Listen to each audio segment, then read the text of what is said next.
TemaCast.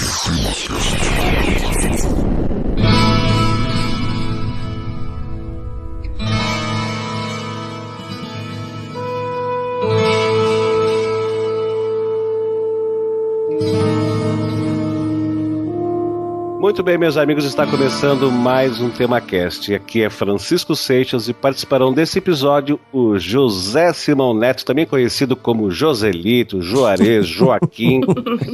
Tudo bom? Olá, amiguinhos. Muito obrigado pelo convite de novo. E aí a brincadeira do Grande Coisa vai se expandindo, né? Cada dia eu vou ter um nome diferente. Se eu ganhar R$1 por cada nome diferente que estão me dando, eu vou ficar milionário já, cara. Pode ser certeza. Exatamente. E não é só isso não, gente. O José Simão Neto começa com J, mas também tem outra que também começa com J, que é a Juliana Torres. E aí, queridinha, tudo bom? Tudo bom. Olá, Temacasters. Peço desculpas adiantado pela voz, mas a gente vai falar assim mesmo. Exatamente. Aqui estamos no verão e a gente estava conversando antes de começar a gravar que eu e a Juliana temos alergia no verão. Então a gente fica fanho, a gente fica rouco, mas vamos tocar adiante. Esse aqui é o TemaCast número 35 e o assunto escolhido para hoje tratará sobre a influência dos jogos no desenvolvimento social. E de quebra a gente vai falar de outras coisas sobre este mesmo tema. Nós vamos para o cast agora, mas não deixe de ouvir a leitura de e-mails, comentários e recadinhos que virá logo após o episódio, então bora lá!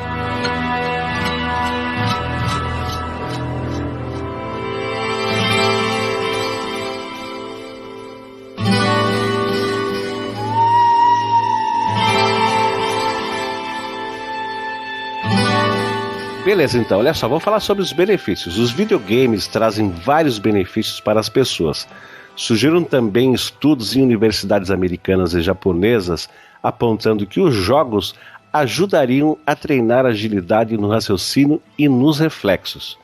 Estudos feitos com as modernas técnicas de tomografia mostram que o videogame ativa e exercita mais áreas do cérebro do que as outras atividades de lazer.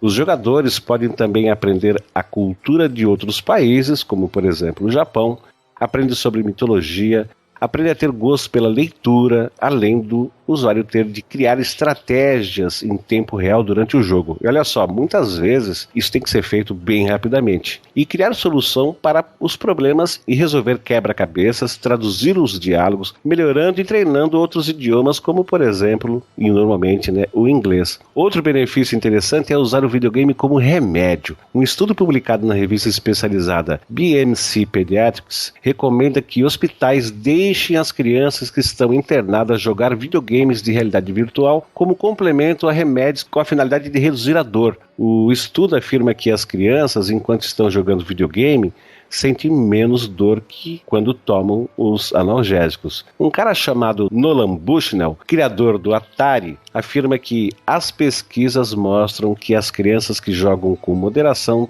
têm melhor desempenho se comparadas às crianças que não jogam. Então, né, cara... primeira coisa assim, você começou a já trazer algumas coisas da questão do benefício, mas é importante também às vezes a gente falar o que é jogo, e todo mundo acha que sabe o que é um jogo, mas o jogo ele não é tão simples assim, ele é até um pouco mais complexo, poderia dizer, mas resumindo é o seguinte, jogo é sempre quando tem a figura de uma pessoa, né, um objeto, vamos chamar assim, que ele é interativo. Então você tem uma ou mais pessoas, porque você tem jogo solo, né? Jogo que você faz sozinho. O mais conhecido é o Paciência. Exato. Quem não conhece o Paciência do Windows aí, né? Tem a Paciência, né? Se você não conhece... Então esse é um dos jogos famosos, assim, solitários.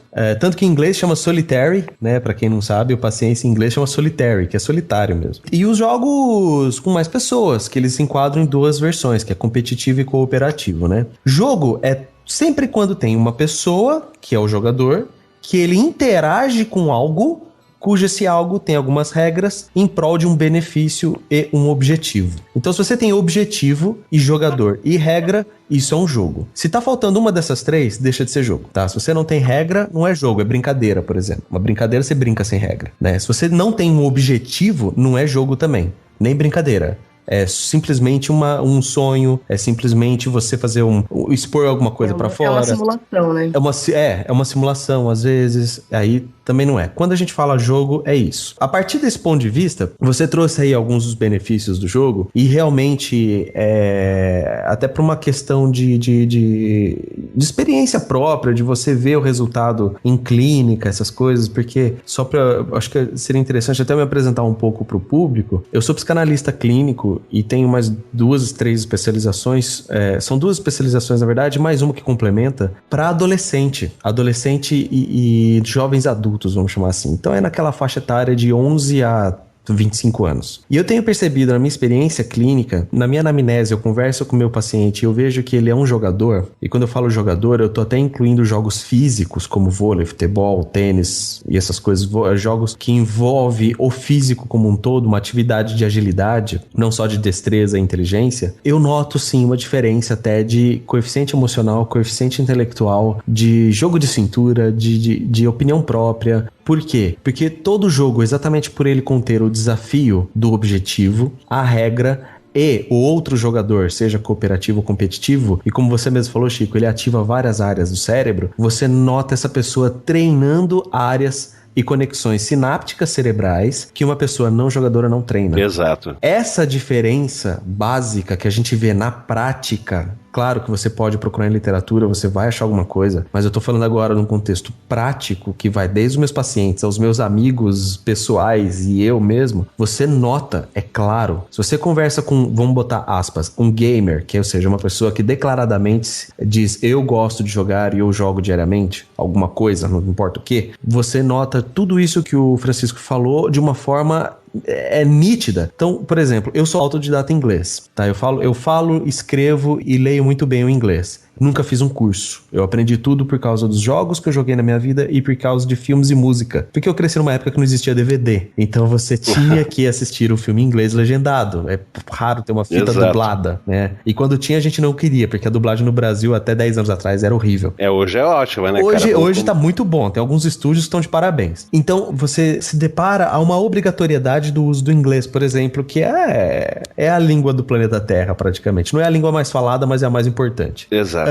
Então o que acontece? Você tá frente àquilo e aí você nota, a pessoa entende, por exemplo, tem um jogo famoso que inclusive gerou polêmica, etc e tal, justamente por ignorantes que não conhecem o jogo, que é o Assassin's Creed, que é o Credo dos Assassinos, se fosse traduzir, onde ele se passa cada jogo numa época contemporânea da história, onde você vive aquela história com personagens históricos em um ambiente que tem descrição histórica real. Você encontra um jogador desse, ele te descreve a Mesopotâmia inteira, ele te descreve Roma, ele te descreve muitos fatos que você sequer faz ideia. Aí você fala, mas esse jogo tem um assassino. Não, é que isso que eu tô falando, você não conhece, você tem que conhecer, entendeu? Então, essa é a questão principal. Onde eu vejo o maior benefício, é nítido, é claro, uma pessoa que desenvolve o cérebro, nós estamos falando do tema jogo, tá? Existem outras formas de desenvolvimento cerebral. Então, na temática desse assunto, desse cast, que é o jogo, você vê claramente a diferença de uma pessoa que declaradamente pratica jogos, sejam eles jogos eletrônicos, esportes eletrônicos, que hoje é oficial, esporte eletrônico, tá? Você tem atletas de jogos eletrônicos, inclusive tá até rolando aí um papo, não tenho certeza, me confirmem quem souber, que inclusive alguns jogos eletrônicos vão entrar para as Olimpíadas. Olha isso, cara. Vão ter jogos eletrônicos,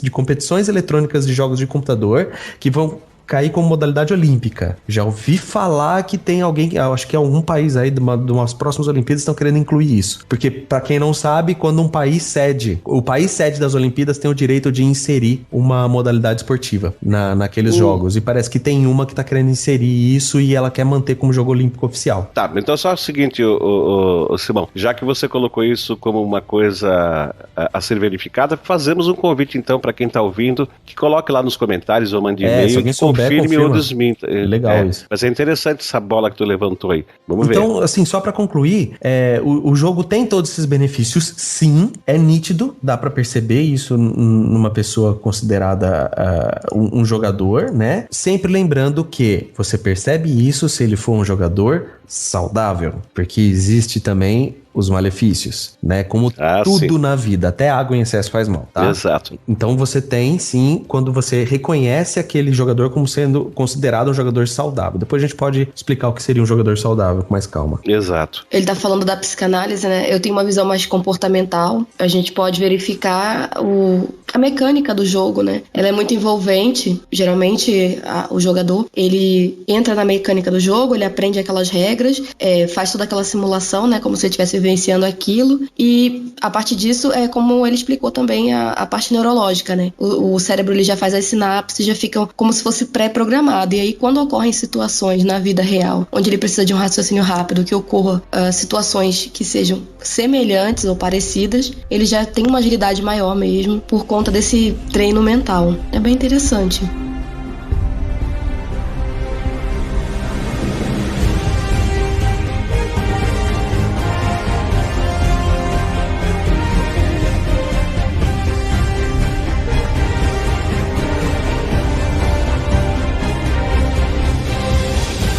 Mas olha só, o próprio Simon falou o seguinte, que tudo em excesso não faz bem, inclusive água, né? Então, já que a gente tocou nesse assunto, e a gente acabou de falar de benefícios, e o Simon fez essa explanação e tu confirmou, vamos falar um pouquinho de malefícios. Com isso, a gente faz o seguinte, a gente fala a parte boa, a parte ruim, depois a gente faz discussões em cima desse tema de uma maneira um pouco mais abrangente. Vamos falar dos malefícios. Os videogames também têm desvantagens, e muitas delas podem causar perigo para a sociedade. E eu falei bem devagarinho perigo para a sociedade, que é para poder levantar as lebres aí na cabecinha de quem está nos ouvindo. E vamos lá, então. O primeiro malefício, e que também é muito comum em qualquer tipo de jogo, não só os videogames, tá? Qualquer tipo de jogo, é o tal do vício. Por ser uma atividade prazerosa, os jogadores podem viciar rapidamente. Já ocorreram mortes de jogadores que jogaram muitas horas com poucas pausas para comer e dormir. Verdade. Um sul-coreano que passou 50 horas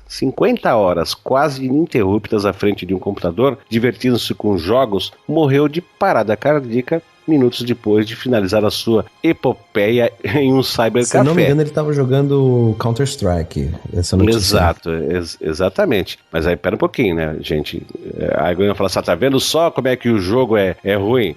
Pô, cara, 50 horas ininterruptas, se tu não morrer, tu vai ficar mal. Tu já levantou uma bola que eu já quero me intrometer rapidinho, só pra explicar um negócio. É bem rápido isso e todo mundo vai entender. Qualquer pessoa que tem uma pré-definição ou uma predisposição a um tipo específico de problema, veja bem, eu não tô nem citando só vício em qualquer coisa. Vício em cigarro, vício em drogas, vício em jogo, vício em chocolate, vício em mentiras. Qualquer pessoa que já tem uma predisposição, seja ela genética ou comportamental, tá? Ou de conduta, quando ela se vê frente a algo onde ele pode expor essa problemática, que na maioria das vezes acontece num vício, ela vai chegar a ter problemas sociais, tá? Então, a culpa, nesses casos, não é do jogo. Por que eu quero trazer isso? Todo jogo, por lei, tem uma coisa simples que está escrito na caixa, que primeira coisa que é a faixa etária. Então, não adianta vir xingar o GTA V porque você deu ele pro teu filho de 10 anos, porque a classificação dele não é 10 anos. Então, quem tá errado é você, pai, que deixou ele jogar isso. Ah, mas tá aí a internet aberta, o cara pode baixar no computador dele, o pai pode não ver. Ok, pornografia também tá aí assim, a música também tá aí assim, hoje em dia as gravadoras estão tendo que se revirar para ficar vivas. Então, a internet é problema e benefício para todo mundo. Então, primeira coisa, classificação etária que todos os jogos têm. Segunda coisa, 99% dos jogos, eu não vou generalizar porque eu não vou botar minha mão no fogo para empresas de má índole, deixam muito claras no começo assim, cuidado esse jogo para quem tem predisposição à epilepsia, cuidado você que estiver jogando, faça uma pausa a cada tanto tempo. Isso o próprio jogo avisa. Aliás, Simão, já que tu tá falando nisso, cara, a própria Microsoft, tu compra uma porcaria de um teclado, tu paga lá 50 pila, tu pega o manual do teclado, tá dizendo, tem advertência, tu pode ter ler, porque tu vai usar. Então, por exemplo, essa questão, por exemplo, dos jogos, você vê ela muito intensificada, por exemplo, no Brasil, que teve aquele estudante de medicina lá, o Matheus Meira, que entrou no cinema atirando em todo mundo, isso foi no Brasil, hein, não nos Estados Unidos. Ficou famoso na época, inclusive, não me lembro quantos anos faz isso, faz uns 15 anos, 10 anos. Faz um bom tempo. A história é assim, o cara simplesmente pegou... Eu vou te dizer, foi no ano que tava imaginava o Clube da Luta passando no cinema. Só olhar aí, gente. O cara foi lá... O cara foi lá, entrou no cinema, metralhou todo mundo no cinema, matou lá uns 10, 15 pessoas, foi pego, etc. Foram pesquisar, fuçar a casa do cara. O cara é estudante de medicina. Aí você fala, estudante de medicina, não, peraí, não é porque o cara estuda medicina que ele tem sã consciência. Muito pelo contrário, tem muito estudante de medicina aí que fica louco só na época do vestibular. Segunda coisa, acharam um jogo lá na casa dele, um jogo de FPS, que é First Person Shooter, que é o famoso jogo de tiro, chamado-se Duke Nukem. Esse jogo, Duke Nukem, ele tem uma classificação etária alta, eu não me lembro se é 16 ou 18, e ele é um jogo de um sarcasmo impressionante. Sabe? De você fazer xixi nos inimigos e coisas do gênero, assim, sabe? Acharam esse jogo. Esse jogo tem uma maldita de uma fase onde você entra num cinema pra matar porcos alienígenas selvagens maldosos. Caramba, hein? É esse o contexto. Você entra no cinema porque tá tendo uma invasão alienígena e os alienígenas são porcos babentos horríveis e eles estão dominando a Terra. Então você tá indo lá salvar a Terra. Esse é o contexto do jogo, tá, gente? O cara entra no cinema, tá aqueles porcos sentados, você vai lá e tem que matar todos aqueles porcos malditos alienígenas babentos horríveis e você sai dali feliz e contente que você cumpriu a tua missão. Um maluco sem cérebro viu aquele jogo e falou, tá aqui porque que ele entrou no cinema matando as pessoas. E botou a culpa no jogo. Cara, esse caso foi pra frente, foi estudado.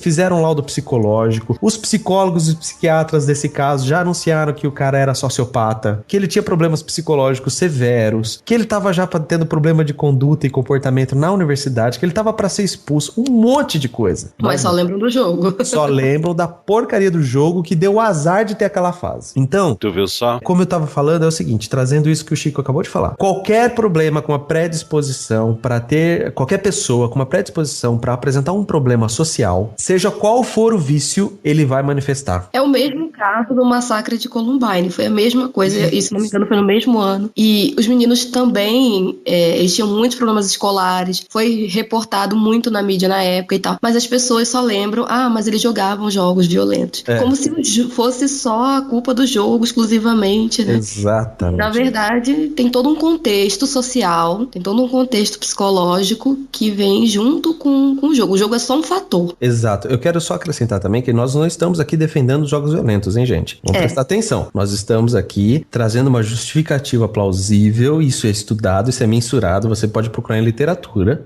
tá? Que é o seguinte, nós não estamos defendendo o jogo, nós estamos defendendo que existem regras para se jogar certos tipos de jogos ditos violentos, ok? E que...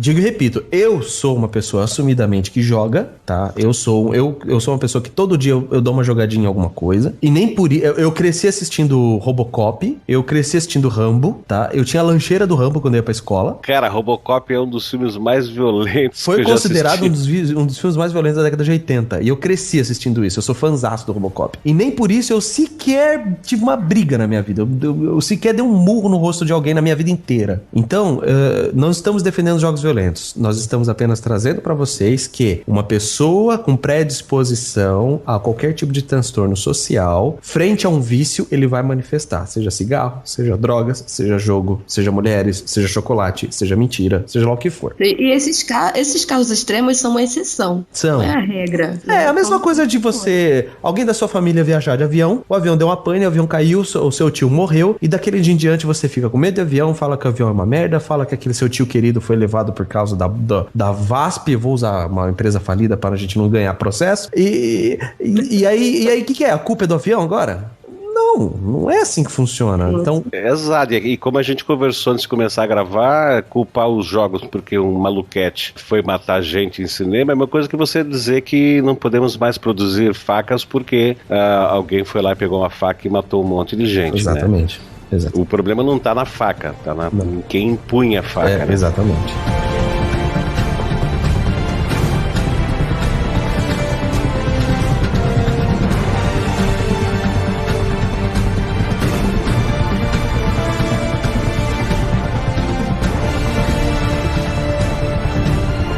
A gente tá conversando aqui, cara, a gente tá gravando esse episódio hoje no dia 15 de janeiro de 2016 e no dia 14, um evento lá nos Estados Unidos Na quinta-feira, dia 14 de janeiro de 2016, o ministro da Justiça, José Eduardo Cardoso, afirmou que a apologia à violência em esportes e videogames aumenta a criminalidade no Brasil. Essa informação, inclusive, foi publicada pela BBC Brasil. E é exatamente a respeito disso que a gente está falando, né? Baseado no que o senhor excelentíssimo ministro José Eduardo Cardoso faz uma afirmação dessa? Ele tá dando um chute na lua? Ele tá pegando carona? Eu acredito que sim, assim como qualquer jornalista que publica uma matéria dizendo que o cara que matou gente no cinema é porque ele tinha um jogo no computador dele. Uhum. Então, assim, um conselho que eu daria é: vai pesquisar um pouco, vai procurar. E isso aqui é uma conversa de quem não é um gamer. Eu não sou um cara que joga todo dia, e os jogos que eu gosto de jogar são jogos de tabuleiro, não gosto de jogo de ação,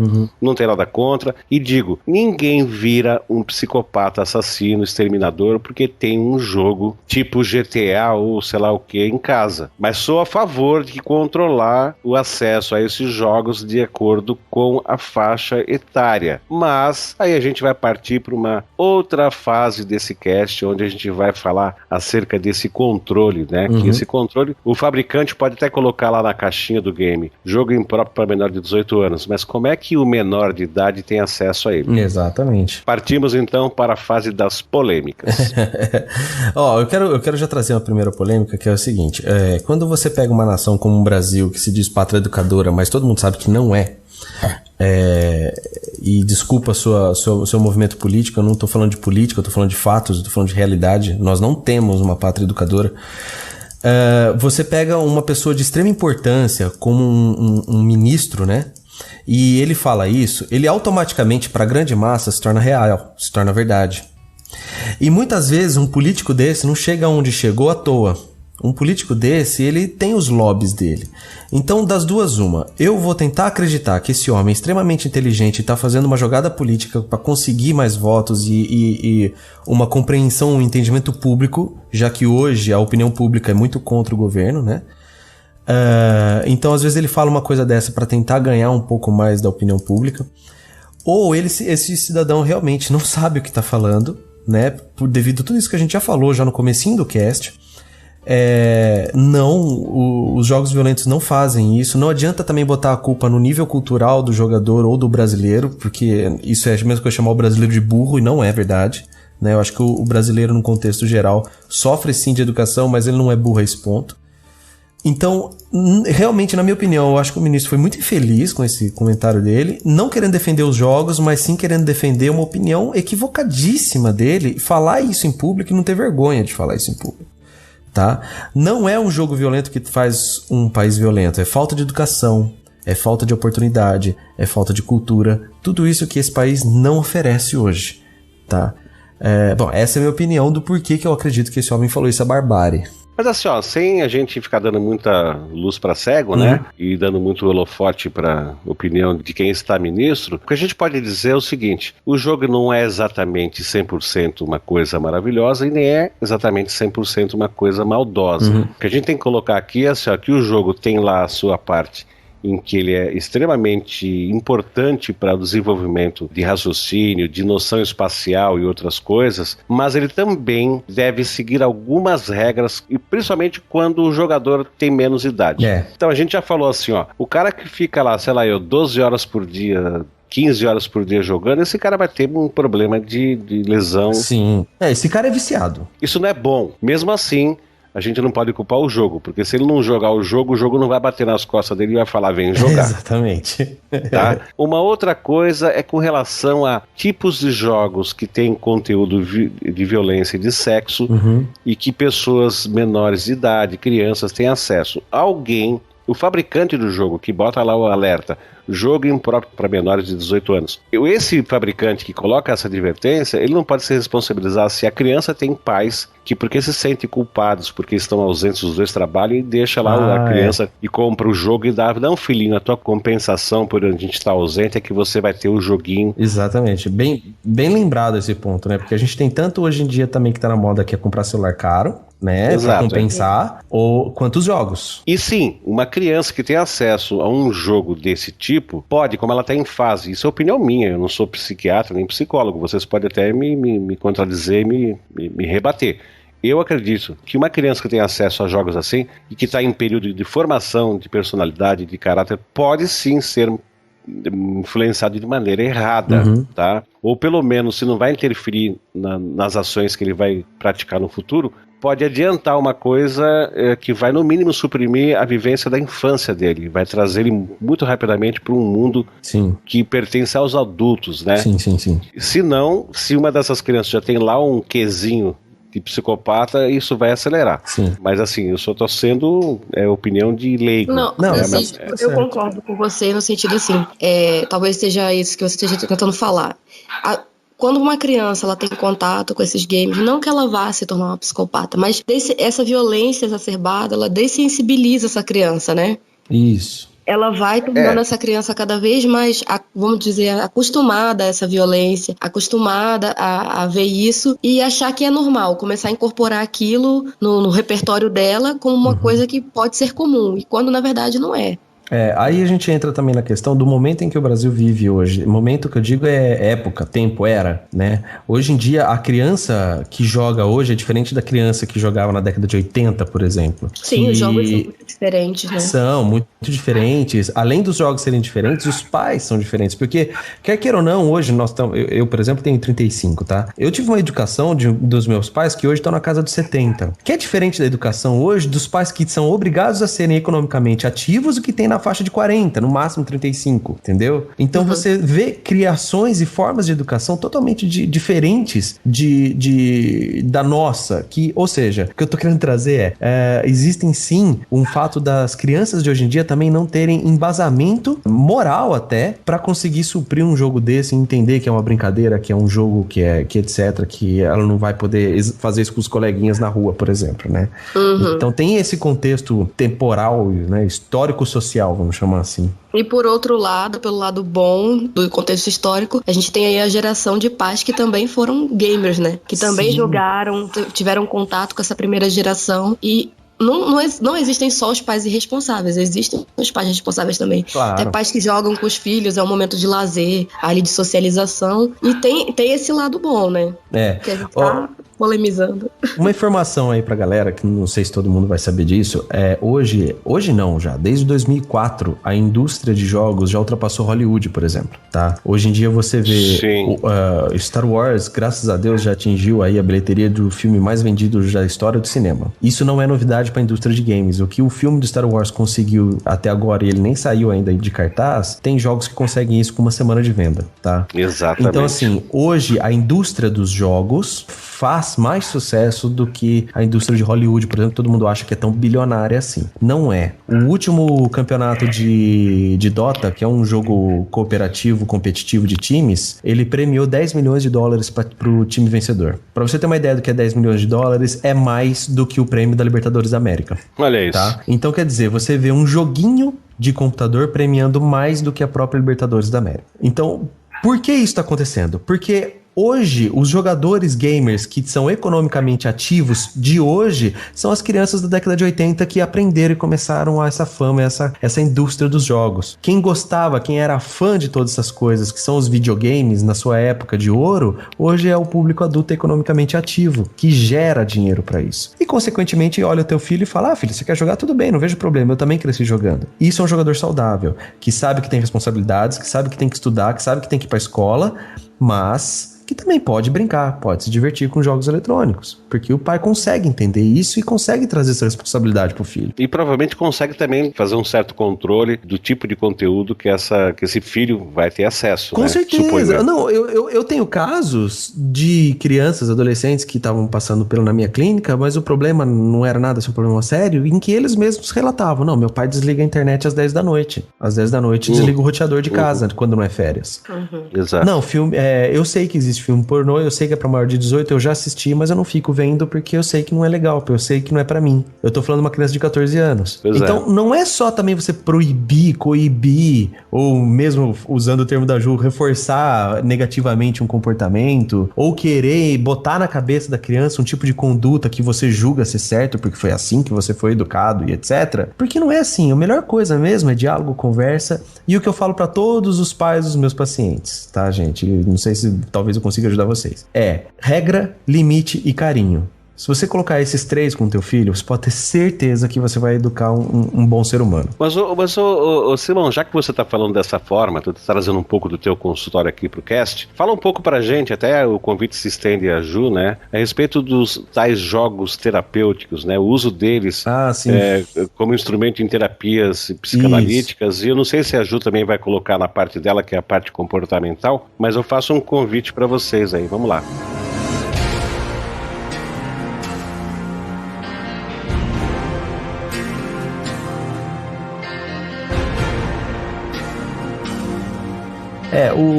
Quando eu tô falando assim de usar um jogo como terapia, vamos colocar assim, na verdade isso não é uma exclusividade minha não, tá? Existe a técnica que é a ludoterapia. Através da ludoterapia você faz com crianças de 3, 4, 5, até pelo menos 9, 10 anos. A ludoterapia você usa uma caixa lúdica ou você usa jogos, não precisa ser jogo educativo, não. Tá? Eu até não gosto muito desses jogos educativos, não. São jogos tipo dama, xadrez, um jogo da vida, por exemplo, um de tabuleiro, essas coisas. E através do jogo, da brincadeira, do lúdico, é que a criança conversa com o terapeuta. Né? Porque a criança de 6 anos não senta no meu divanzinho, na minha poltrona, cruza a perninha, cruza os braços e fala: então, sabe o que aconteceu comigo? Não, ela não faz isso, tá? O que ela faz? Ela joga. Se fizer, tu me chama que eu quero assistir. Se fizer, ela tá muito com problema, né? Ou manda de volta pra casa, né? Nem precisa o que você tá fazendo pronta, aqui? Né, manda teus pais pra cá, menina. Mas então, o que a criança faz? Ela joga. A criança brinca, né? O brincar é importantíssimo. A escola inglesa da psicanálise, com Melanie Klein, Companhia Limitada, Winnicott, etc., eles trazem isso, a importância do brincar, do jogo. Então a gente tem aí a ludoterapia. Quem quiser se aprofundar um pouco no assunto, é só pesquisar ludoterapia que você vai ver, vai ter um conteúdo riquíssimo de literatura na própria internet mesmo. Agora, o que eu uso é um jogo que algumas pessoas conhecem, outros nunca ouviram falar, que é o RPG mesmo, né? O Role Playing Game, que é um jogo de interpretação de papéis, onde você cria uma história, narra uma história para a criança e através dessa história ela tem uma ficha de personagem que a própria criança cria também, baseado em algumas regras simples, porque eu uso metodologias bem simples com as crianças. Você faz ela participar de uma história, faz ela vivenciar uma história com dificuldades e problemas que lembram ou remetem à demanda pela qual ela tá ali na sua clínica. Então eu pego uma criança, vou dar um exemplo bem superficial para todo mundo pegar legal. Uma criança que tem medo escuro. Então eu crio na problemática, na narrativa de história do personagem dela, onde ela tem que enfrentar lugares escuros, por exemplo. Não que enfrentar um lugar escuro, mas às vezes ela, para encontrar o grande prêmio, ela tem que passar por algo escuro, ou ela vai conversar com um amiguinho dela que está num lugar escuro, trazendo a criança para esse ambiente. A comportamental usa isso também como dessensibilização sistemática, mas não é exatamente isso, não é essa técnica, mas é bem parecida. É você trazer no imaginário da criança, através de um movimento lúdico, de uma brincadeira, de um jogo que é atraente para criança que não gosta de brincar, de jogar e etc. E ela simplesmente esquece, vamos colocar num termo bem leigo, que ela tem aquela demanda e ela joga, ela interpreta, ela vivencia aquela questão que é um problema para ela. Então é muito legal você ver crianças manifestando, vamos dizer assim, soluções ou catarses ou qualquer coisa que seja, ou insights de demandas que foi a que trouxe ela para a clínica. Tá? Então o RPG ele funciona muito nesse sentido.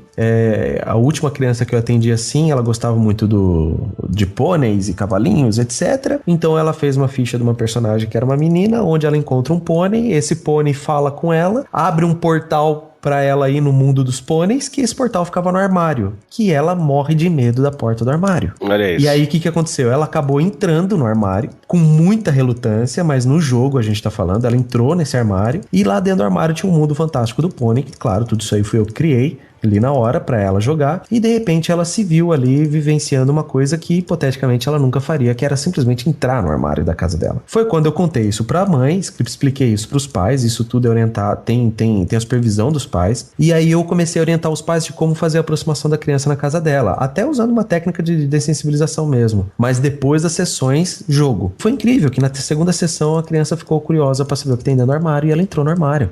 e fechou a porta. E ela ainda reclamou com a mãe porque não tinha nenhum pônei lá dentro.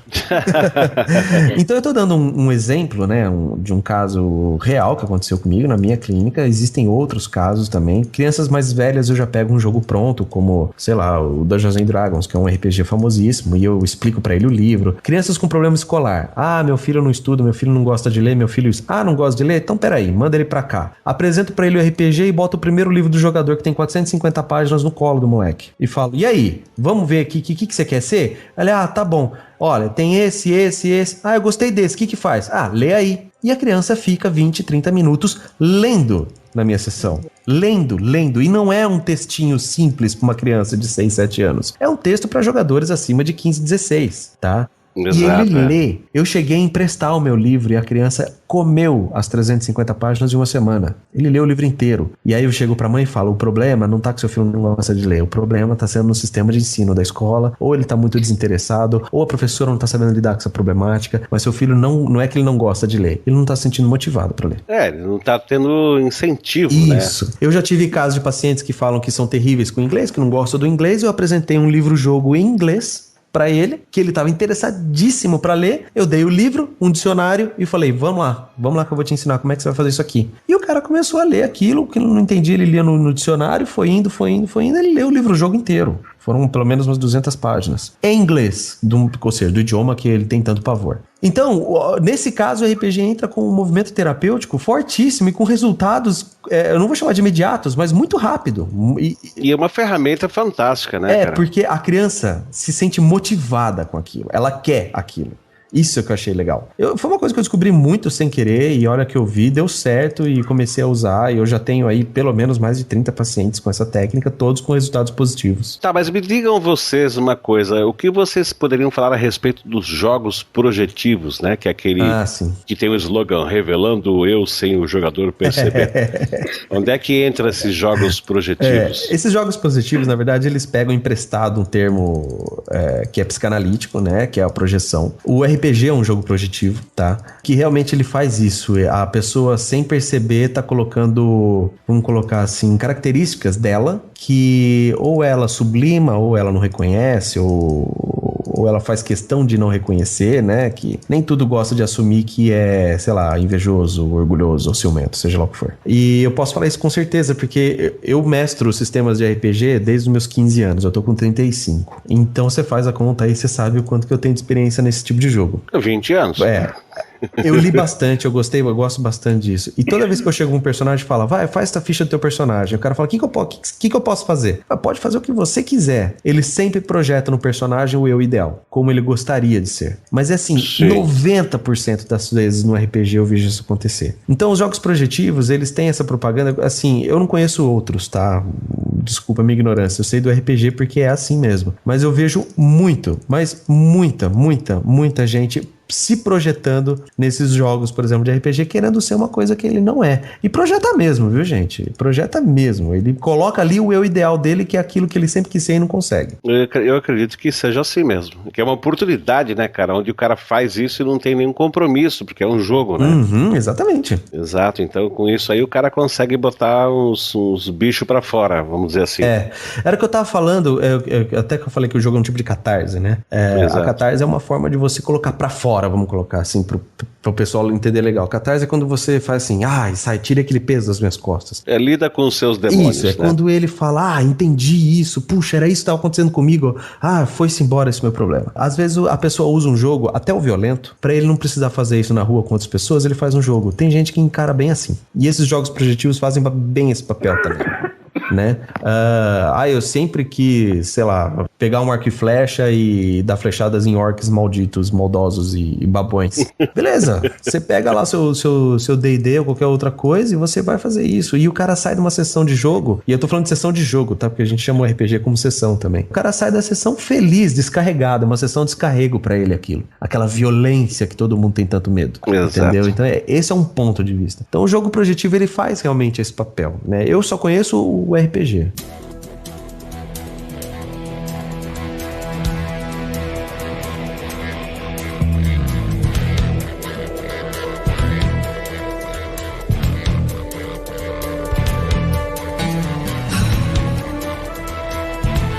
Me diga uma coisa, assim, ó, a gente que vem de um tempo atrás, né? Quando você tinha 15 anos de idade, ou eu tinha 15 anos de idade, ou a Ju, nós não tínhamos acesso aos jogos que existem hoje. A gente pode dizer que sim, que os jogos tiveram uma evolução em termos de tecnologia, de gráficos, de som, enfim, né? Várias outras coisas, que só é possível hoje. Mas agora vamos fazer o seguinte, a gente fez uma comparação de nós, os velhos, que pegamos carona na tecnologia que floresceu enquanto a gente está na nossa fase adulta, mas vamos falar um pouco a respeito dos jogos eletrônicos e da nova geração de pessoas, né?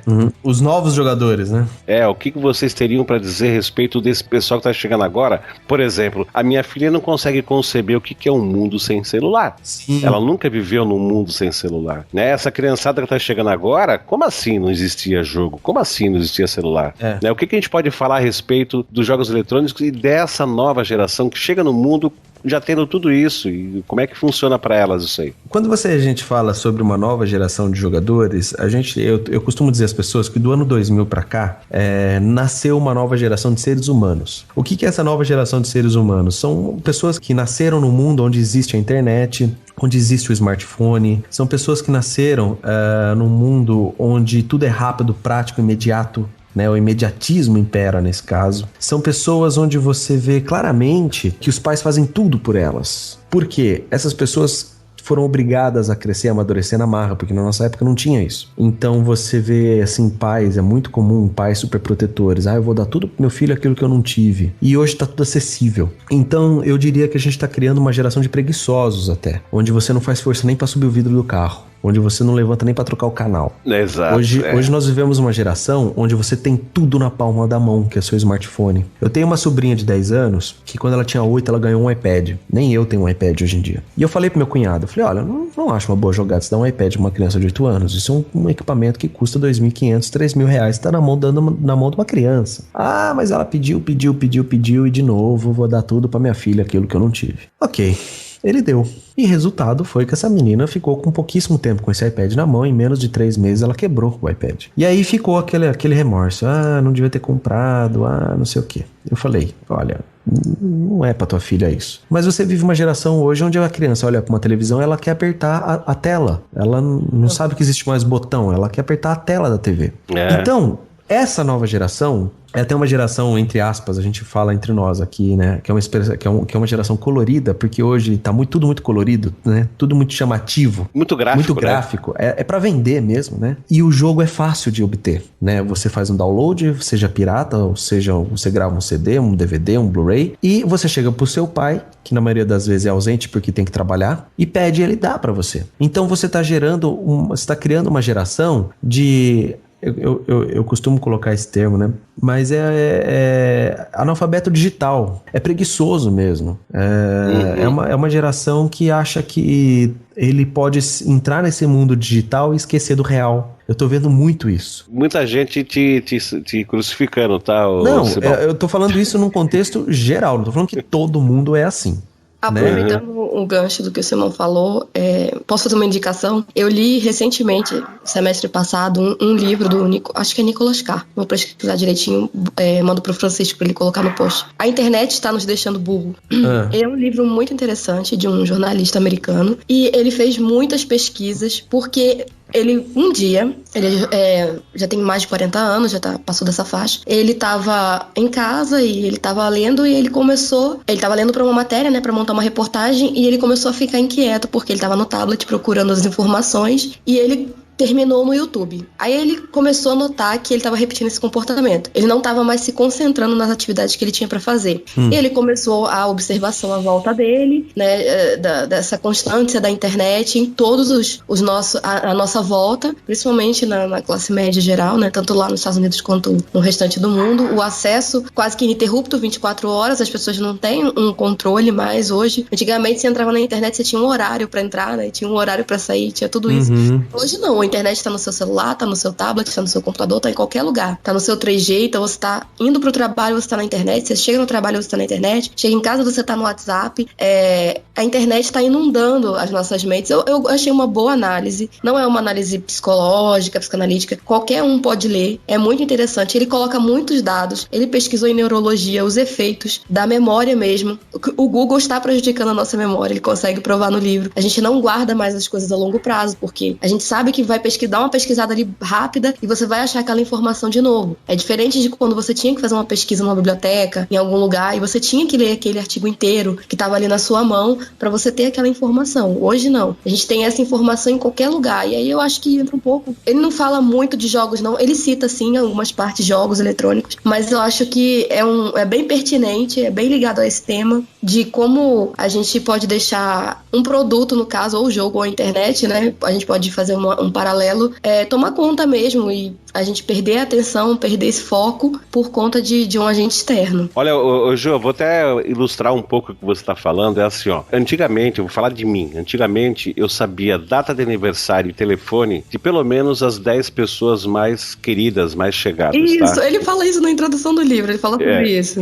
E assim, eu não precisava. Eu tinha minha agendinha lá, uma cadernetinha de papel, onde eu tinha lá uma agenda de números telefônicos, né? Onde eu tinha lá o telefone de todas as pessoas que conhecia, e as pessoas mais relevantes da minha vida, eu sabia decorar o telefone e a data de nascimento. Então eu não precisava consultar. Hoje, eu não sei telefone de ninguém. Eu não sei o telefone da minha casa. Exatamente. Você não sabe o seu telefone, né? Eu sei o telefone do meu celular, mas eu não sei da minha casa, porque já que eu moro na minha casa, eu não ligo pra mim. Portanto, eu não sei. Porque tá tudo no celular. O meu celular diz pra mim todo dia quem é que tá de aniversário, de acordo com a minha agenda ali, entendeu? Eu lembro que eu sabia decorar do telefone de todo mundo, cara. Hoje eu não sei de quase ninguém.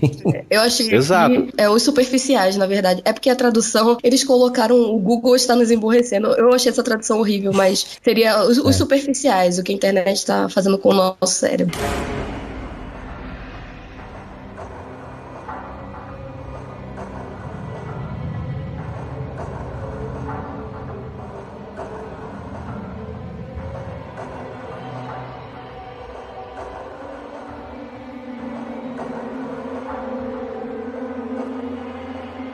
Por outro lado, eu tenho uma coisa a falar em defesa disso. Por exemplo, quando surgiram as calculadoras eletrônicas, a classe de professores, né, os educadores, falaram, é um absurdo, a pessoa tem que saber fazer cálculo no papel, com caneta, com lápis e papel.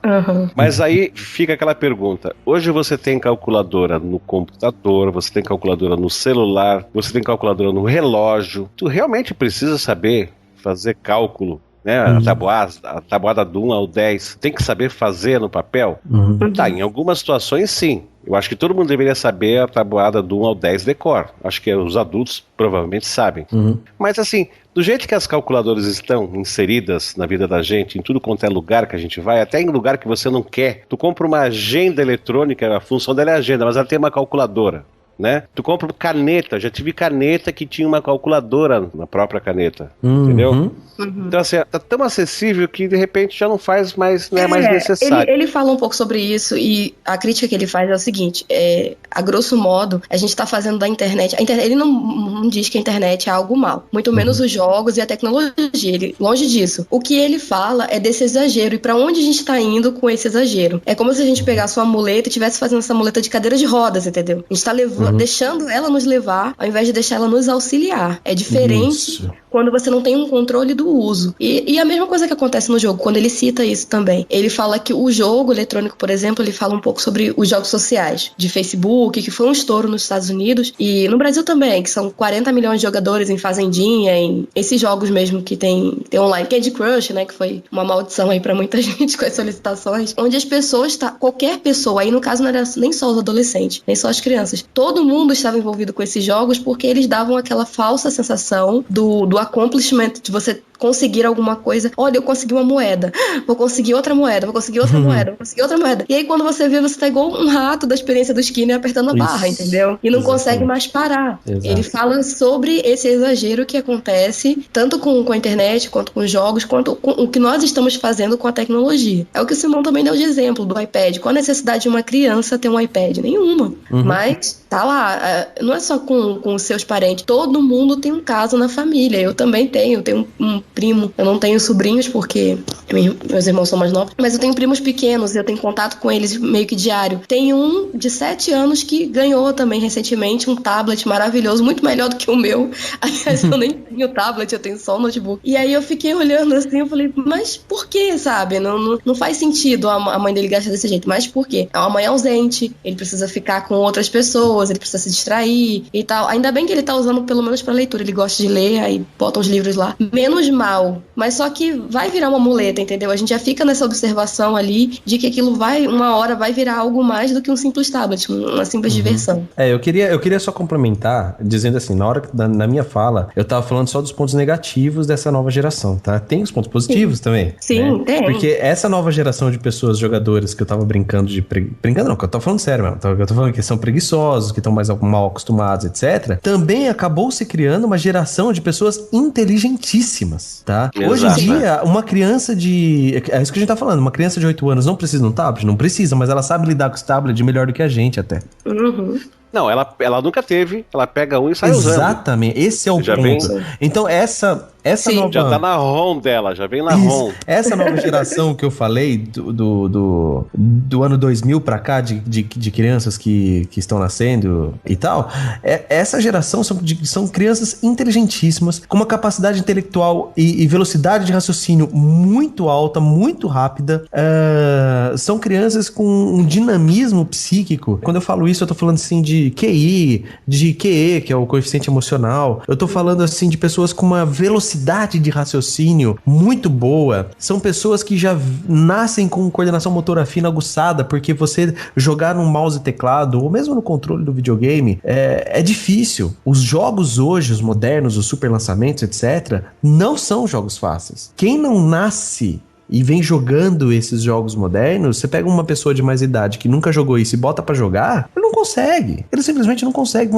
Vai ter que ter muito treino pra ele conseguir jogar. Então, o que eu quero trazer com isso? Que essa geração, ela tem os prós e tem os contras. Os contras é aquilo que eu te falei, né? Não só as crianças, como os adultos também estão ficando preguiçosos. Mas nós temos também aí uma geração de pessoas inteligentíssimas, cuja velocidade de aprendizado, raciocínio e tudo mais tá muito rápida. Você vê crianças falando inglês de forma autodidata, só com jogos, filmes, DVDs, Blu-rays, traduzindo música, traduzindo essas coisas. Aí na faixa de 12, 14 anos já falando inglês, né? Então é uma geração, não vou falar que mais inteligente do que a nossa, porque a inteligência, ela tá lá, ela existe pra todos. Agora, ela tem acesso à informação, a mais informação, e ele tem acesso a informações que exigem conexões sinápticas cerebrais muito mais do que nós da década de 80. São informações rápidas de que você tem que aprender a lidar rapidamente com ela, né? Que eu falei, analfabeto funcional, por exemplo, é aquela pessoa que pega um post no YouTube, no Facebook e fala, sábado agora às 8 horas tem minha festinha de aniversário. Aí começa os comentários. Onde é? Sábado agora, na minha casa, 8 horas, minha festa de aniversário. Aí os 4 primeiros comentários são assim, legal, eu vou, beleza. O 5º comentário, que já tá um pouco longe, ele fala assim, onde é? O 6º é, que horas? Já ficou muito distante. Entendeu? Esse é o analfabeto funcional, esse que é o preguiçoso que eu tava falando, que criou-se com essa geração. O cara perdeu, ele não se tem o hábito de ler o post. O que eu vi de post hoje, que o Neil Armstrong morreu, cara, o Neil Armstrong morreu em 2012, e tem nego postando hoje no Facebook. Porque espertão viu e falou, vou zoar. Pegou uma notícia de 2012, publicou no Facebook, todo mundo começou a compartilhar triste. Eu falo, gente, o Neil Armstrong morreu em 2012, por que vocês estão tristes agora? É porque tá numa onda de morrer gente, né, cara? Morreu 2 pessoas importantes agora. Sim. É a era da desinformação, né? A gente isso. O que acontece... Já que tá tudo lá em abundância, vamos ignorar. O que eu quero trazer pra responder a pergunta do Francisco é exatamente assim, o que falar dessa geração de novos jogadores? Ela é boa e ruim ao mesmo tempo. Eu ainda não consegui classificar. Num contexto geral, o que é? Ela é mais boa ou mais ruim? Não, ela tem qualidades excelentes e problemas muito severos.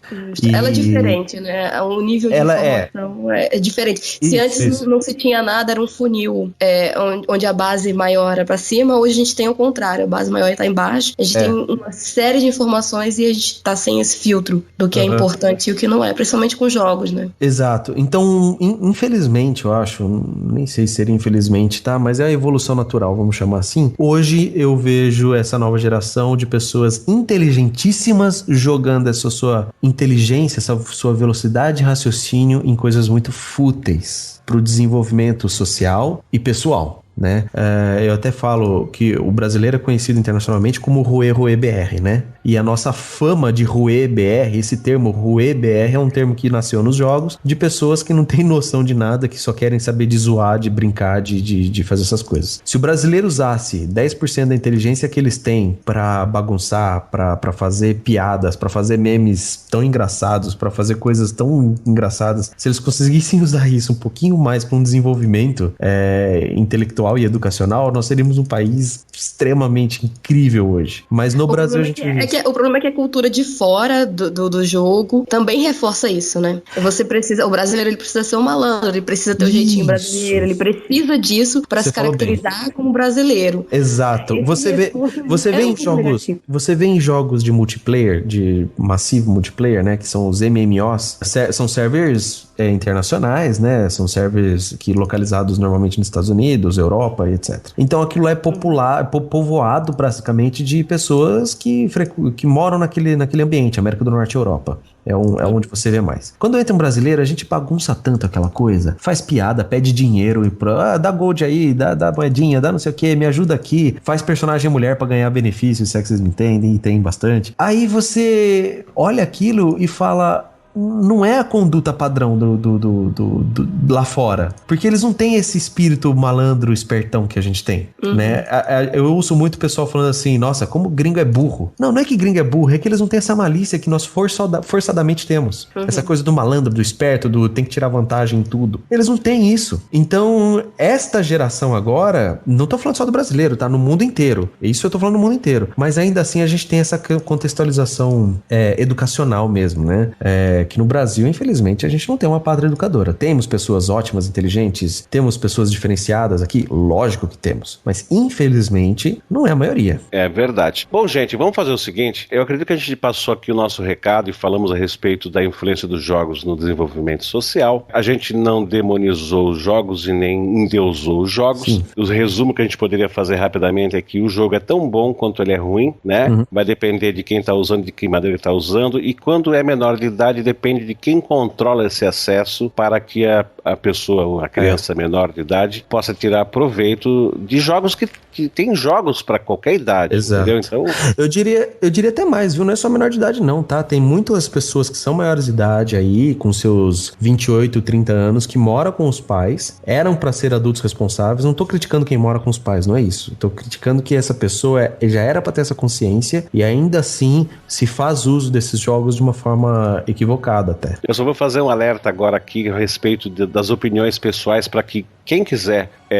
quem não concorda com as opiniões, que entre em contato com a pessoa que deu as opiniões, porque senão eu não tenho como responder, tá? Exatamente. Por vocês. Eu vou deixar todos os meus contatos no post, eu quero me colocar muito aberto e à disposição dos ouvintes pra gente conversar, continuar essa discussão online, seja no Facebook, seja por e-mail, tá? Vai ser um prazer conversar com todos vocês, ouvintes do TemaCast, porque eu acho um podcast sensacional que fala de algo que aborda temas que a gente não vê muito por aí.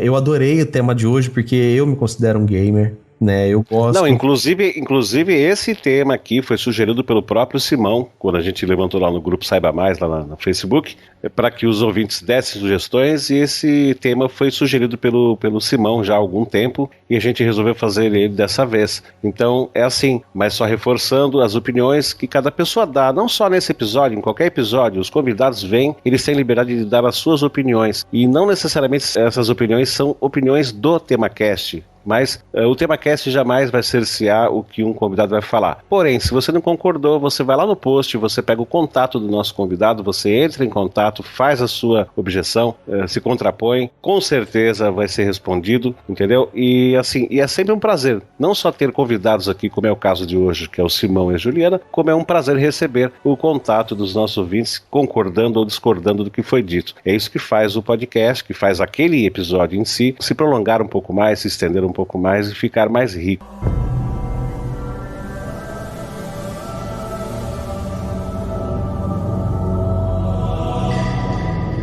E agora eu vou chamar vocês, né, o Simão e a Juliana, não nessa ordem, porque o Simão é um cara extremamente cavalheiro, vai ser na ordem Juliana e Simão, para fazer o jabazito de cada um. Então, primeiro você, queridinha Juliana. Muito obrigada pelo convite e eu fico feliz de poder retornar ao programa, mesmo estando um pouco sem falar com vocês por conta da minha voz, queria ter falado um pouquinho mais. Quem quiser entrar em contato comigo, eu vou deixar o e-mail e o link do Facebook, pode entrar em contato, pode perguntar de livros, de informação, do que quiser, e é isso. E agora nós vamos chamar o Juarez Simão Neto, vindo diretamente lá do podcast...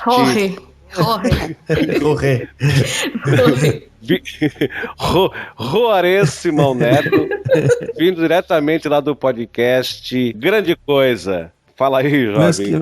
Meus queridos amigos, eu quero deixar aí meu contato para vocês. Eu vou falar, e se você quiser também pode me procurar. Meu Facebook é JS Neto.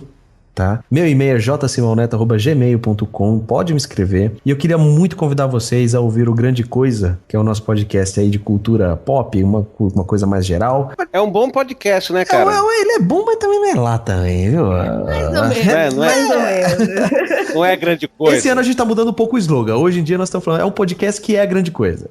Agora a gente já tá mudando a identidade já. Fez um pouquinho de terapia, aumentou. A gente já tá evoluindo. Estamos ficando mais... A nossa identidade já tá ficando melhor. Mas assim, quero convidar vocês a ouvir. Nós somos um podcast mais de humor lá, tá? A gente é mais essa pegada descontraída, mais humorística. A gente fala sobre todos os assuntos, todos os temas. Em 2016 nós estamos esperando aí estamos bolando umas coisas novas pra fazer. Então convido todos a acessar lá o www.grandecoisa.com.br. E se você for gamer ou gosta de jogos ou quer saber um pouco mais desse mundo, você pode procurar o meu canal no YouTube, que é J. Simão Neto. Lá no meu canal no YouTube tem dicas, tem jogos, tem análises, tem tudo que você possa imaginar aí sobre o mundo dos games, não de todos os jogos assim, né, mas é mais daqueles que eu gosto, mas eu faço ali algumas discussões sobre o assunto e também dou dicas e também jogo várias coisas. Fica à vontade para entrar no meu canal do YouTube e aí você fica sabendo um pouco mais desse mundo maluco dos gamers, por que não, né? Então tá aí, convido todos a ouvir o podcast Grande Coisa e acessar o meu canal lá. Cara, muito obrigado. Eu quero agradecer aos dois, né, não só a você, mas a Juliana também, de coração, por vocês se prontificarem a fazer uma gravação de podcast num dia 15 de janeiro, em plenas férias, né? É, delícia. É legal você ser autônomo, né? Porque você tira férias quando você quer, mas você também não tira férias, né? Porque eu não tô tirando. Exato. Justamente. Tirar férias pra ficar em casa é uma tristeza. Mas de qualquer maneira, eu quero deixar aqui a minha gratidão, meu muito obrigado pela presença de vocês dois. A Juliana não tá legal de voz, ela já falou antes de gravar, eu também tô um lixo, eu tô aqui me esforçando, mas eu acho que eu tô um pouquinho melhor do que ela, mas assim fica a minha gratidão, meu apreço aí pela presença de vocês. E já que acabamos de falar de Jabá, vocês perceberam que o Igor Alcântara não participou desse podcast porque ele está no meio da mudança dele, né? Então ele não participou desse podcast, mas aqui fica o jabazinho dele. Vocês sabem que ele é escritor, então passem lá em igoralcantara.com.br, veja lá os livros que ele tem publicado e pesquisem, e ele vai ficar bem feliz com isso. E agora eu vou chamar vocês, ouvintes, para irmos para a sessão de leitura de e-mails, comentários, recadinhos e outros traquitanas. Um beijo para vocês. Muito obrigado, Simão, obrigado, Juliana, um abraço e até a próxima. Falou, galera. Obrigada. Beijão. Beijão, tchau, tchau.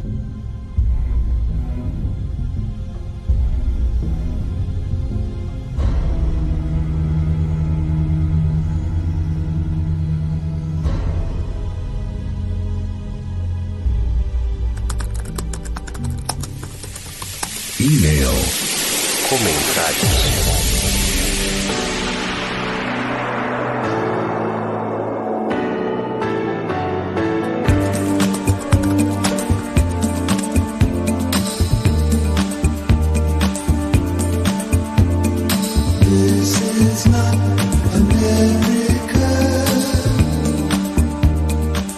Muito bem, pessoal, então vamos para mais uma leitura de e-mails, né, Juliana? A Juliana sobrou da gravação do episódio e está aqui comigo para fazer a leitura de e-mail. Olá, ouvintes. Os ouvintes que comentaram os episódios até a data desta gravação foram: no episódio Retrô 2015, comentaram o Cláudio Alves, a Jéssica, o Alex Martinelli e o Igor Alcântara. No episódio sobre a corrupção na ditadura, comentou o Malforeia, lá do site do Distintivo Blue. No episódio sobre a depressão, o Vitor Melo e o Renato FH. No episódio do regime militar, o Doni HG, a Renver e a Rebeca Eliseu. Agora, nos episódios Felicidade, Raul Seixas, British Invasion e Canudos, comentou o Doni HG. Já nos episódios do Gonzagão e sobre a Califórnia, comentou Vitor Melo, e no episódio do Lampião comentou a Renver. Nos episódios da Guerra Fria parte 1 e o episódio O Brasil Tem Jeito, comentou o Vitor Urubatã. Quem quiser conhecer o conteúdo desses comentários, é só acessar lá no site, tomar conhecimento dos comentários na íntegra, que muitos deles são bem extensos, são bem grandinhos e bem interessantes. E vamos para a leitura de e-mails, Juliana? Vamos sim, eu vou ler agora o e-mail do Rodrigo Rocha,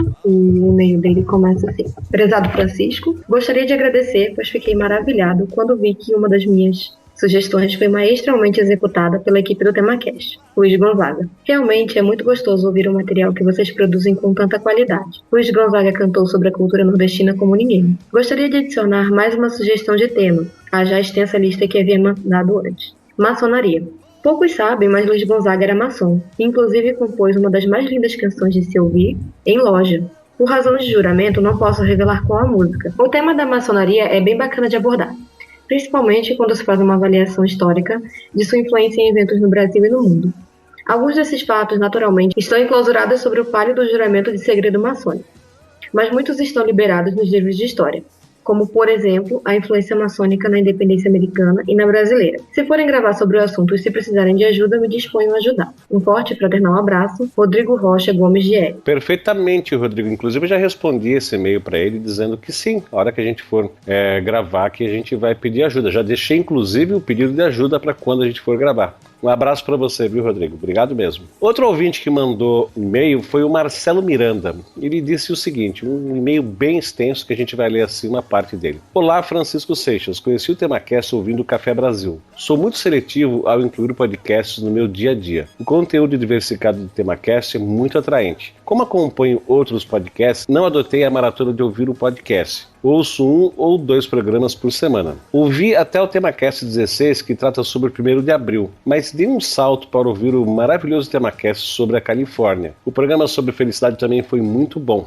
Apesar de não gostar muito do Raul Seixas, achei esplêndida a abordagem. Vocês foram muito cuidadosos e responsáveis ao deixar claro para seus ouvintes sobre as imprecisões citadas no programa Lampião, em virtude das várias versões sobre a vida desse brasileiro. O episódio sobre o Barão de Mauá deveria ser incluído no currículo formal do Brasil. Me envergonho por até então nada saber deste grande homem. Em um dos últimos programas que eu vi, algumas pessoas comentaram sobre parcialidade nos comentários. Faço algumas considerações. O programa Guerra Fria, parte 1, foi muito bom e rico em fatos, porém as conclusões me decepcionaram bastante. Foi interessante você, está se referindo a mim, né, o Francisco, comentar sobre o comunismo e tipos de socialismo e depois você dizer que era um coxinha. Aí ele bota aqui um risinho, né? Ele vai por essa lida, vai por esse caminho e faz uma série de colocações e depois ele finaliza o e-mail dele assim, ó. Termino dizendo que sou filho de um bairro negro que veio para São Paulo ainda analfabeto. Trabalhou duro em área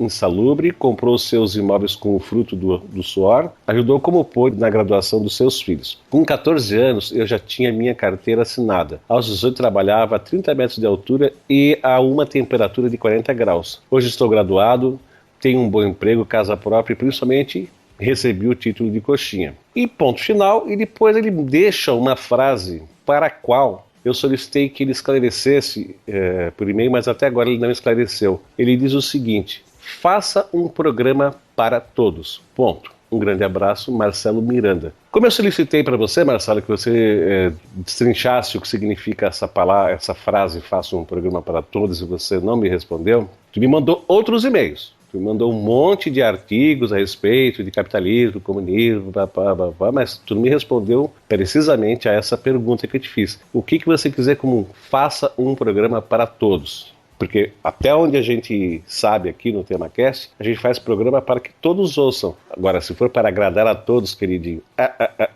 esquece. Nem o TemaCast, nem qualquer outro cast vai fazer programa que agrade a todos. E, inclusive, num outro e-mail você afirma que o que te incomoda no TemaCast é que a gente tem um ranço ou coisa parecida com relação ao capitalismo.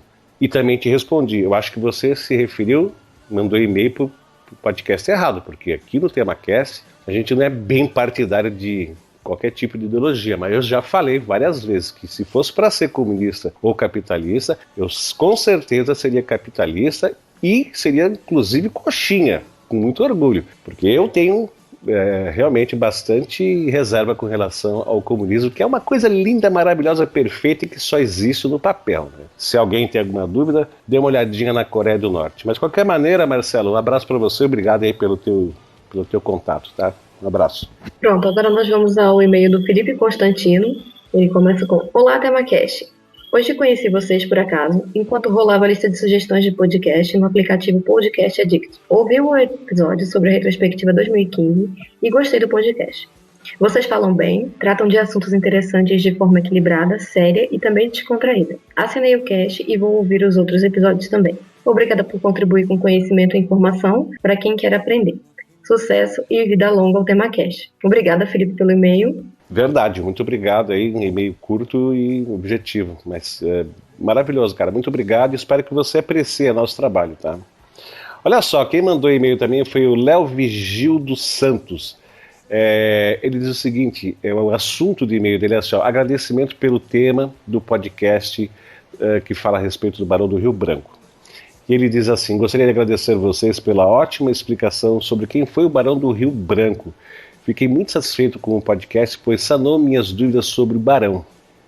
Já havia lido alguns textos sobre a história, porém sempre algo muito superficial.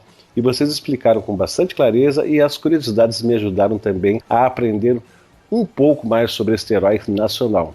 Estou literalmente viciado no TemaCast. Nos últimos dias já ouvi vários episódios. Ô Léo, muito obrigado, cara. E eu espero que você aprecie aí nosso trabalho, tá? E se for o caso, tu entre em contato, mande mais e-mail, que é pra gente poder ir te dando retorno aí, se for o caso, tá? Nós vamos agora ao e-mail do Felipe Oliveira.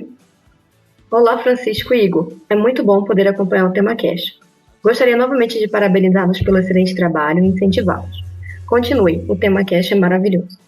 Assim como vocês nessa virada do ano de 2015 e 2016, tirei férias com a família. Saí de Blumenau, Santa Catarina e voltei para minha terra natal, Rio de Janeiro. Devagarinho e seguro, foram quase 13 horas de viagem e levei vocês como meus passageiros. Há alguns meses já estou acompanhando o site, então pensei, por que não ouvir o TemaCast durante a viagem? Ouvi vocês durante a ida e a volta, quase 26 horas de TemaCast. Realizei uma verdadeira maratona no site e posso dizer que hoje já ouvi literalmente todas as publicações. Pude ver a evolução do TemaCast ao longo do tempo, desde o Francisco Seixas sozinho nos primeiros podcasts, pedindo para colaborarem, convocando participantes até o dia que, durante a leitura de e-mails, ele disse: não vamos comentar mais sobre as resenhas deixadas no site, pois eram muitas para serem lidas, vamos ler somente os e-mails. Ao Igor Alcântara, confesso que não conhecia muito sobre Beatles, além, é claro, de algumas poucas músicas como Twist and Shout e Help, mas ouvi sequencialmente todos os episódios sobre a banda. Posso afirmar-lhes, graças ao Igor Alcântara e seus comentários empolgadíssimos, comecei a me interessar mais.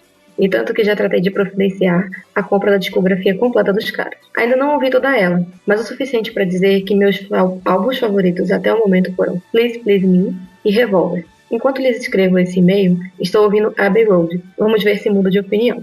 Risos. Enquanto morava no Rio, quase sempre passava pela conhecida Praça Mauá. Nunca dei tanta bola para ela. Agora, conhecendo um pouco mais sobre esse grande empreendedor brasileiro, fiz um passeio histórico para conhecer mais sobre ele, o senhor Irineu Evangelista de Souza. Valeu informar aos ouvintes do TemaCast que forem visitar a cidade. Vale muito a pena uma visita à Praça Mauá, que hoje abriga 2 excelentes museus, um deles recém-inaugurado, o Museu do Amanhã e o Museu de Arte do Rio. E em frente à Câmara do Comércio, no centro da cidade, uma estátua do Senhor Irineu. Não irei alongar-me muito no e-mail, só o enviei, como disse no começo, para parabenizá-los e incentivá-los a continuarem esse grande trabalho. Escrevo para que saibam como vocês influenciam positivamente as pessoas com o TemaCast, transmitindo conhecimento e tecendo comentários construtivos. Um grande abraço, Igor e Francisco, e todos os outros que tiveram participações especiais.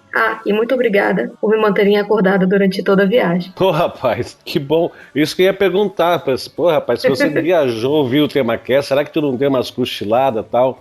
Então agora tu acabou de responder antes de que eu perguntasse. Cara, é muito legal saber que tem pessoas que nos ouvem e que valorizam, né? Aliás, todo mundo que nos dá retorno, sempre que dá retorno é para falar bem, é para nos incentivar e tal. E claro, isso não significa que não sejamos abertos à crítica, né? Desde que a crítica seja uma crítica fundamentada, né? Uma crítica bem estruturada. Aí agora, se for só se opor só por questão de se opor, só para falar assim, eu não concordo, aí a gente vai tratar de acordo, mas toda vez que for uma crítica construtiva e bem embasada, a gente vai dar retorno sim, não é mesmo, Ju? Com certeza.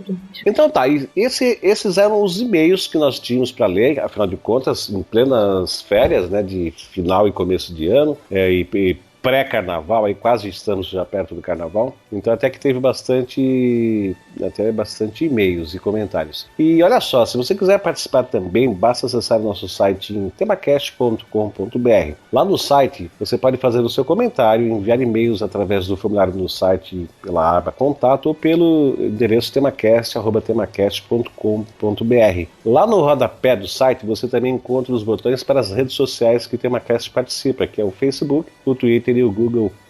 E também tem lá os botões para assinar o nosso feed no site ou na iTunes Store. Agora também a gente tem a opção de assinatura através do envio de e-mail, quando um episódio vai para o ar. É só você chegar lá, embaixo do playzinho tem lá as opções RSS, iTunes, Android e e-mail. Tu clica ali, cadastra o teu e-mail e, se for o caso, você recebe um e-mail avisando que tem um novo episódio do TemaCast no ar. E também nós temos agora um playlist lá no Spotify, entendeu? Onde a gente está colocando todas, ou pelo menos a maioria das músicas que a gente coloca como trilha dos nossos episódios, né? E vai estar o link desse playlist também no post desse episódio aqui. E não se esqueçam de acessar o nosso grupo lá no Facebook através do link temacast.com.br/saibamais. Lá nesse grupo do Facebook, você poderá interagir com todos os outros ouvintes e com a equipe do TemaCast. E também o link deste grupo estará no post desse episódio. Não é mesmo, Juliana? Vai estar sim. Então a gente vai ficando por aqui.